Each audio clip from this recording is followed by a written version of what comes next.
Hello everyone, welcome to my channel repertory simplified. तो इस video में हम देखने जा रहे हैं कि रूब्रिक्स किसे कहते हैं। जो वर्ड रूब्रिक है वो एक लैटिन वर्ड से ओरिजिनेट हुआ है जो कि है रूब्रिका। इस रूब्रिक वर्ड का मतलब क्या है? इस रूब्रिक वर्ड का लिटरल मीनिंग है एक हेडिंग या फिर एक गाइडिंग रूल। रिपोर्टरी में जो होता है हम रूब्रिक्स यूज़ करते हैं एक हेडिंग या फिर एक सब हेडिंग की तरह। ठीक है। रूब्रिक्स होते क्या हैं? रूब्रिक्स जो होते हैं वो रिपर्टोरियल लैंग्वेज में जब हम किसी एक बड़े सेंटेंस को छोटे कुछ वर्ड्स में जो है लिख देते हैं रिपर्टरी में प्रॉपर अरेंजमेंट का यूज़ करते हुए, तो उन्हें हम रूब्रिक्स कहते हैं। रूब्रिक्स के अंदर जनरली क्या होता है? ग्रुप ऑफ ड्रग या फिर कभी-कभी कुछ ड्रग्स या फिर कभी-कभी रेयरली सिंगल मेडिसिन भी देखने को मिलती है हमें। कोई भी एक हेडिंग है, उस हेडिंग के अंदर ग्रुप्स ऑफ मेडिसिन लिखे गए होंगे। ठीक है। अब हम एक रूब्रिक का एग्जाम्पल देखते हैं। फॉर एग्जाम्पल जैसे हम देखते हैं यहाँ पे कि एक रूब्रिक है एब्जॉर्ब्ड। तो एब्जॉर्ब एक पूरे सिम्पटम को हमने जब जो है रिपर्टरी के लैंग्वेज में चेंज किया तो उसको लिख दिया क्या हमने? एब्जॉर्ब। बरीड इन थॉट मतलब कोई आदमी अगर है, फॉर एग्जांपल कोई पेशेंट है और वो हमेशा अपने ख्यालों में खोया हुआ है, तो इतना बड़ा सिम्पटम हम रिपर्टरी में ना लिख के बल्कि सिर्फ एक वर्ड लिखते हैं एब्जॉर्ब। अब एब्जॉर्ब जो है इसके अंदर ये बहुत सारे ड्रग्स लिखे गए हैं और ये क्या है? ये है रूब्रिक और उसके अंडर में ये ग्रुप ऑफ मेडिसिन लिखी गई हैं। ठीक है। अब देखते हैं कि सब रूब्रिक्स क्या होते हैं। सब रूब्रिक्स जो होते हैं वो रूब्रिक के फर्दर डिविजन्स होते हैं। उसको रूब्रिक को और आगे हम मॉडिफाई या फिर क्वालिफाई कर रहे होते हैं विद हेल्प ऑफ सब रूब्रिक्स। सब रूब्रिक्स की ज़रूरत क्यों पड़ती है? ये बहुत ज़्यादा इंपॉर्टेंट होते हैं नैरो डाउन करने के लिए हमारी फाइनल सिलेक्शन ऑफ मेडिसिन को। मतलब कि अगर एक रूब्रिक है, फॉर एग्जाम्पल देखते हैं, ये रूब्रिक है एब्जॉर्ब। अब एब्जॉर्ब के अंदर इतनी सारी रेमेडीज़ हैं, पर अब इसका तो कोई मतलब ही नहीं होगा फिर अगर हमें इतनी सारी रेमेडीज़ के अंदर ढूंढना ही पड़ा तो। फिर हम ये रहा हमारा रूब्रिक और ये रहा इसका सब रूब्रिक। सब रूब्रिक इसको क्या कर रहा है? इसको क्वालिफाई कर रहा है। मतलब एब्जॉर्ब तो है पर कब है? डे टाइम में। और डे टाइम में इलैप्स हमें देखने को मिल रहा है। यही इलैप्स हमें यहाँ पे भी देखने को मिल रहा है, एब्जॉर्ब में भी। लेकिन जब हमने इसको फर्दर क्वालिफाई किया, फर्दर इसको मॉडिफाई किया, जब सब रूब्रिक्स हमने देखा तो हमें सिर्फ एक सिंगल मेडिसिन, मतलब हमारी जो खोज थी वो नैरो डाउन हो गई एक सिंगल मेडिसिन तक, जबकि हमें इतनी सारी मेडिसिन में ढूंढना पड़ रहा था पहले। इसलिए सब रूब्रिक्स किस लिए यूज होते हैं? हमारी खोज को और नैरो डाउन करने के लिए टू लिमिटेड रेमेडीज। ठीक है। फिर अब हम देखते हैं कि फॉर एग्जाम्पल एक एग्जाम्पल देखते हैं कि कैसे हम रूब्रिक्स लिखते हैं या फिर रूब्रिक्स बनाते कैसे हैं। फॉर एग्जाम्पल एक एग्जाम्पल देखते हैं कि कोई पेशेंट है और उसको क्या हो रही है? उसको डिज़ायर हो रही है कि वो सुसाइड कर ले, लेकिन वो सुसाइड करने से डर रहा है, वो मरने से डर रहा है। तो इस सिम्टम को हम रिपर्टरी के लैंग्वेज में रूब्रिक्स के फॉर्म में कैसे लिखेंगे? तो उसका रूब्रिक हम लिखेंगे सुसाइड, डिज़ायर टू, और फिर उसके बाद क्या है? Afraid to die. अब इसमें क्या है? हमें बहुत सारे पार्ट कर दिए एक सिंगल सिम्टम के। अब इसका फ़ायदा ये है कि अगर हमें सिर्फ सुसाइड की मेडिसिन सीखनी है तो सुसाइड के अंदर बहुत सारी मेडिसिन होंगी। फिर उसके बाद उसको और आगे क्या करेंगे? क्वालिफाई करेंगे कि सुसाइड, डिज़ायर टू, लेकिन अफ्रेड टू डाई। अब अफ्रेड टू डाई जो होगा उसमें भी अलग अलग रेमेडीज होंगी, लेकिन जरूरी नहीं है कि दोनों में सेम नंबर ऑफ मेडिसिन हों। ठीक है। फिर दूसरा हम देखते हैं एक और example, stitching pain in abdomen relieved by pressure. इसका रूब्रिक हम कैसे लिखेंगे? एब्डोमेन, एब्डोमेन में क्या हो रहा है? पेन हो रहा है, किस टाइप का है उसको क्वालिफाई कर दिया, स्टिचिंग टाइप का है, और कैसे एम्युलरेशन है? प्रेशर से एम्युलरेशन है। तो इसको अलग अलग पार्ट्स में तोड़ करके हम रूब्रिक और सब रूब्रिक के फॉर्म में लिखते हैं।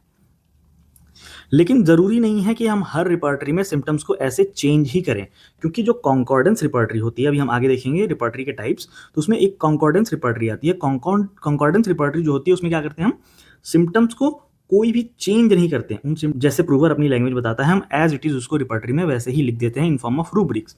ठीक है। और उन रूब्रिक्स को हम कैसे अरेंज करते हैं? अल्फाबेटिकल ऑर्डर में अरेंज कर देते हैं। जैसे ए वाले रूब्रिक्स पहले, फिर बी वाले, फिर सी वाले, ऐसे हम अरेंज कर देते हैं उसमें।